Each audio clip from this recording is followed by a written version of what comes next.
Bonjour à tous et bienvenue sur la chaîne Science Fonction pour cette vidéo de la playlist probabilité. Et dans celle-ci, nous allons résoudre deux exercices qui étaient donnés comme devoir à mes élèves. Alors comme premier exercice, je vous lis l'énoncé. Donc je tire 5 cartes au hasard d'un jeu de 52 cartes. Quelle est la probabilité d'obtenir au moins une carte de trèfle? Alors, pour rappel, dans un jeu de 52 cartes, on a 4 familles de 13 cartes. Et donc les familles sont...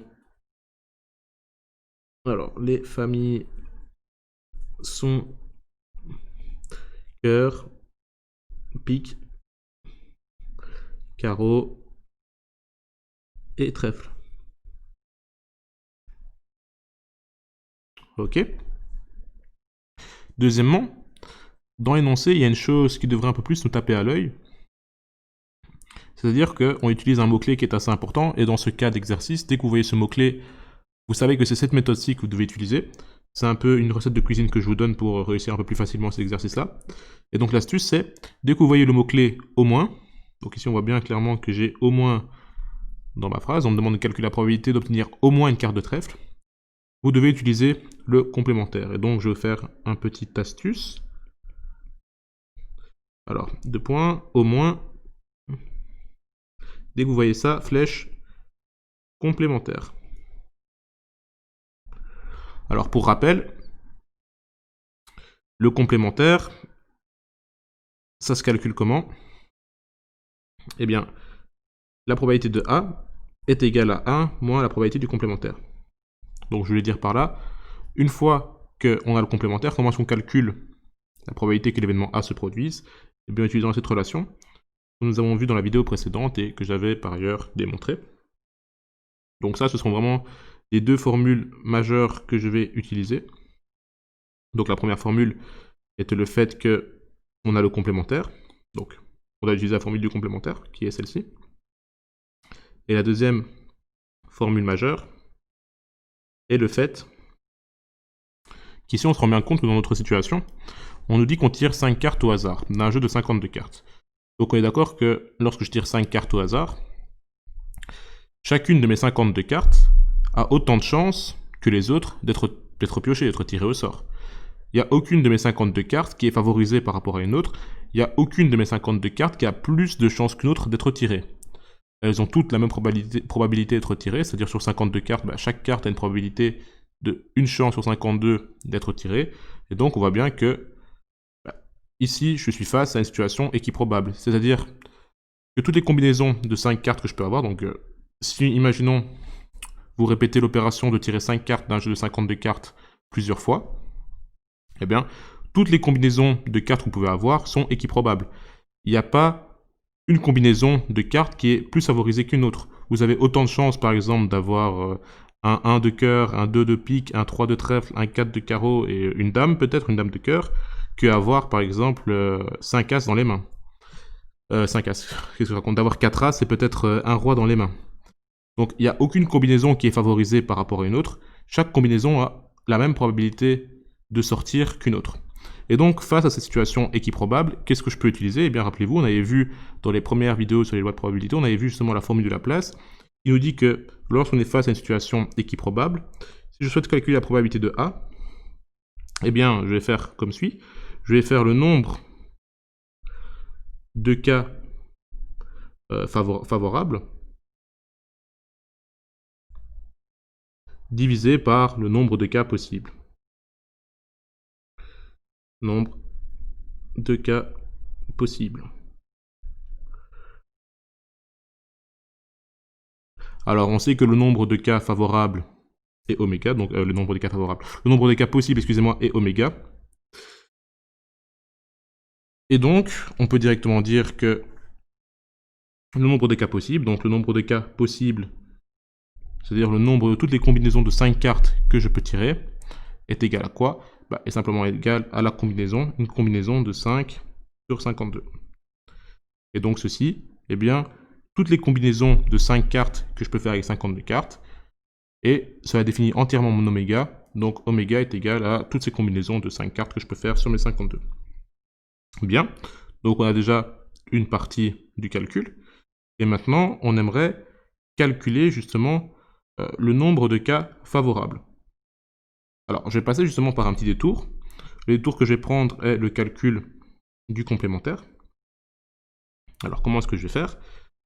Si je sais que mon événement A est obtenir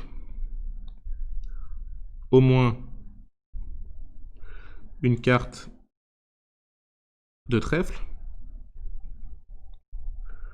eh bien, je sais que si mon événement A est celui-ci, je sais que mon complémentaire, donc le complémentaire de A, c'est ne pas obtenir de trèfle. Ne pas obtenir de trèfle. Si vous ne voyez pas pourquoi, je vous invite à regarder encore une fois les vidéos précédentes. J'explique ce qu'est donc le complémentaire d'un ensemble. Et donc, ce que je vais utiliser, c'est que je vais passer par le calcul du complémentaire de A, donc le calcul de la probabilité du complémentaire de A en utilisant cette formule, en utilisant celle-ci. Donc, je vais utiliser cette formule-ci pour calculer la probabilité du complémentaire. Et une fois que j'aurai trouvé la probabilité du complémentaire, je vais trouver la probabilité de A, donc la probabilité de l'événement qui m'intéresse, en faisant 1 moins la probabilité du complémentaire. Alors, quels sont justement le nombre de cas favorables pour mon complémentaire? C'est-à-dire quels sont le nombre de combinaisons possibles que je peux avoir de mes 52 cartes, où je n'ai pas de trèfle, je n'ai aucun trèfle dans les mains. Donc on pourrait dire que, donc ici mon cardinal d'oméga, on avait trouvé que c'était une combinaison de 5 sur 52, et bien ici je pourrais dire que le cardinal de mon ensemble complémentaire, donc qui est égal à toutes les mains possibles, donc à toutes les 5 cartes, les combinaisons de 5 cartes possibles que je pourrais avoir où il n'y a pas de trèfle, et bien comment je vais calculer ça? Je vais prendre mon jeu de 52 cartes, je vais retirer tous les trèfles, donc on sait qu'il y a 13 cartes de trèfle dans mon jeu de cartes, on a 4 familles de 13 cartes, qui fait bien 52. Donc je vais retirer les 13 cartes de trèfle. Une fois que j'aurai retiré ces 13 cartes du paquet, j'ai calculé le nombre de combinaisons possibles que je peux faire à partir de ces cartes qui me restent. Donc une fois retiré mes 13 cartes de trèfle de mes 52, il m'en reste plus que 39. Et donc je vais regarder le nombre de combinaisons de 5 cartes que je peux faire à partir de mes 39. Maintenant que j'ai à peu près tout ce qu'il me faut, je vais utiliser justement cette relation-ci pour calculer la probabilité de A complémentaire. Donc la probabilité de A complémentaire, elle vaut quoi? Eh bien, elle vaut le nombre de cas favorables, c'est-à-dire le nombre de cas où j'ai une combinaison de 5 cartes où je n'ai bien pas de trèfle, c'est-à-dire la combinaison 5, 39. Je divise par le nombre de cas total, c'est-à-dire le nombre de combinaisons totales de mon jeu de 52 cartes, c'est-à-dire une combinaison de 52 de 5 parmi 52 cartes. Alors, si j'effectue ce calcul, vous finirez par trouver, donc je peux le décomposer, on va le décomposer. Alors, je l'écris, donc on trouve 39 factoriel sur 5 factoriel fois 34 factoriel. Au dénominateur, on aura encore un 52 factoriel.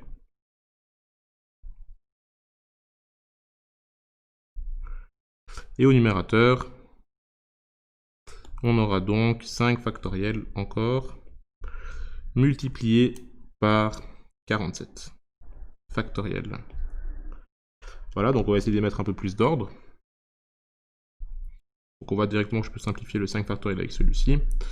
On voit que ceci, je peux quasiment le simplifier très facilement aussi.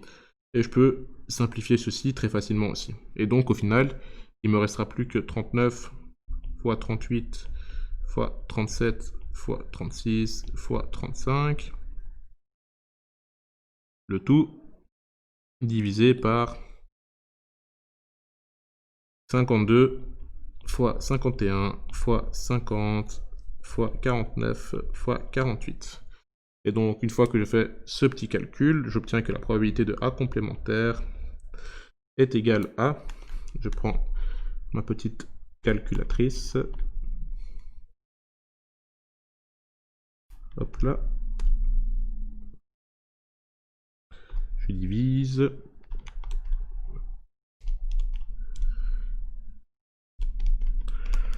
Et je trouve finalement une probabilité qui est plus ou moins égale à 0,22. Une fois que j'ai ça, j'utilise ma relation probabilité de A est égale à 1 moins probabilité de A complémentaire, c'est égal à 1 moins 0,22. Et je trouve à peu près 0,78, c'est-à-dire 78%. Et donc, si de mon jeu de 52 cartes, je tire 5 cartes au hasard, j'ai 78% d'avoir au moins un trèfle parmi mes 5 cartes. Passons à l'exercice suivant. Alors, cet exercice-ci, je vous l'ai énoncé. Donc, lors d'un examen, un garçon possède une chance de réussite de 0,20 et sa meilleure amie de 0,25. Quelle est donc la probabilité que les deux réussissent, que les deux échouent, que l'un des deux réussit, ou que seul le garçon réussit? Alors, pour faire cela, on va passer donc par un calcul assez simple. On va définir l'événement A comme le garçon réussit l'examen.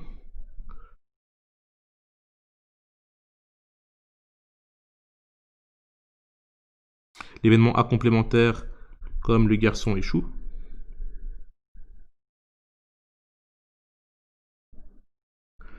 Le garçon échoue l'examen. Pareil, je définis l'événement B comme la fille réussit l'examen.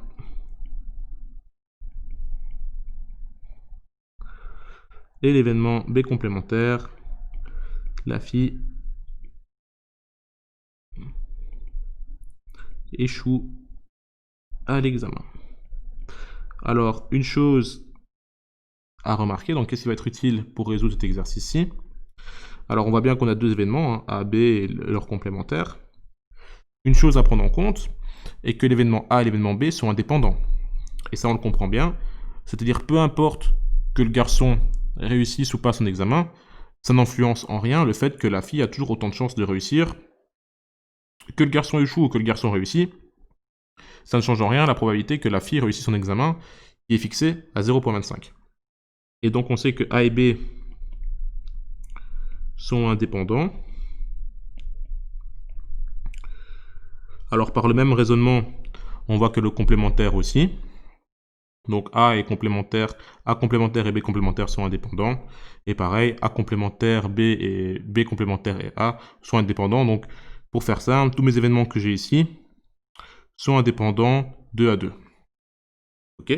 Une chose aussi que je vous rappelle, la probabilité que A se produise intersection B, donc c'est-à-dire que A et B se produisent, dans un cas général, est égale à ceci. Alors il y a deux façons d'écrire, hein. Ça c'est la première façon, on peut aussi faire le calcul de l'autre manière, de cette façon-ci. Voilà, donc les deux façons sont équivalentes. Mais étant donné que je suis dans un cas indépendant,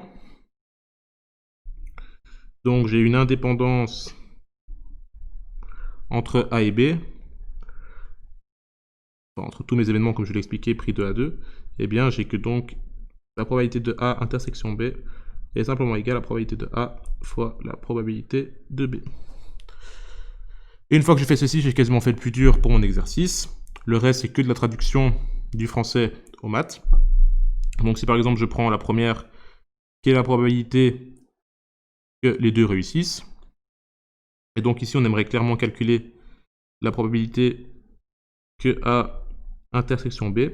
Donc c'est-à-dire on aimerait bien calculer le fait que A réussit l'examen et que B, la fille, réussit l'examen. Donc on aimerait calculer cette probabilité. Et à l'aide de l'indépendance, on voit que qu'est-ce qu'il me reste à faire? Et simplement faire P de A fois P de B. Alors je ne l'ai pas noté, mais on le donne dans l'énoncé. La probabilité que le garçon réussisse, elle est égale à 0,20. Et la probabilité que la fille réussisse son examen est égale à 0,25. Donc là, il suffit de remplacer. On a une multiplication assez simple. Et une fois qu'on fait ceci, on trouve 0,05. Soit 5% de chance. Si je prends la deuxième question, donc quelle est la probabilité que les deux échouent? Et là, pareil, on cherche la probabilité que A complémentaire et B complémentaire se passe. Donc A complémentaire est le fait que le garçon échoue l'examen, B complémentaire est le fait que la fille échoue. Et donc là, on recherche bien la probabilité que A échoue, enfin, que le garçon et la fille échouent. Et pareil, si je sais que la probabilité que la probabilité que le garçon réussisse son examen, donc la probabilité de A est de 0,20, je sais que la probabilité de A complémentaire est égale à 0,80, et je sais que la probabilité de B complémentaire est égale à 0,75. Alors simplement je déduis du fait que probabilité de A est égale à 1 moins la probabilité du complémentaire, ou probabilité du complémentaire est égale à 1 moins la probabilité de l'événement. Voilà. Donc simplement vous pouvez le voir en faisant, si je fais P de A plus P de A complémentaire, j'obtiens bien 1. Si je fais P de B plus P de B complémentaire, j'obtiens bien 1. Ok, là pareil, de nouveau je remplace. On a P de A complémentaire, donc je vais garder la même notation avec la barre, fois P de B complémentaire, et donc on sait que c'est égal à 0,80 fois 0,75, et ceci nous donne 0,6, c'est-à-dire on a 60% de chance que les deux échouent. Si on multiplie par 100, on aura le pourcentage. Le troisième, quelle est la probabilité que l'un des deux réussit? Donc c'est-à-dire que soit le garçon réussit et la fille échoue, soit le garçon échoue et la fille réussit.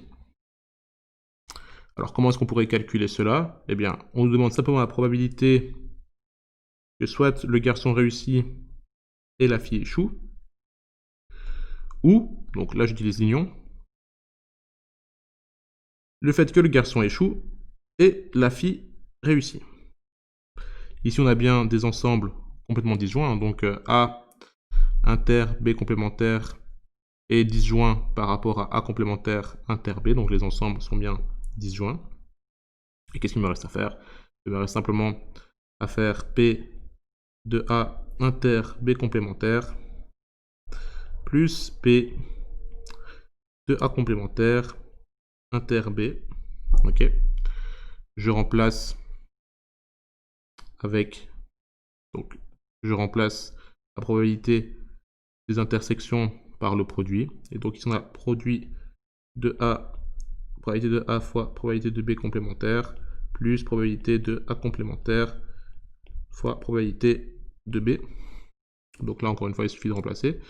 On a 0,20 fois 0,75 plus 0,80 fois 0,25. Donc si j'effectue cela, qu'est-ce que j'obtiens? 0,8 fois 0,25. J'obtiens 0,35, soit 35% de chance que l'un des deux réussit l'examen.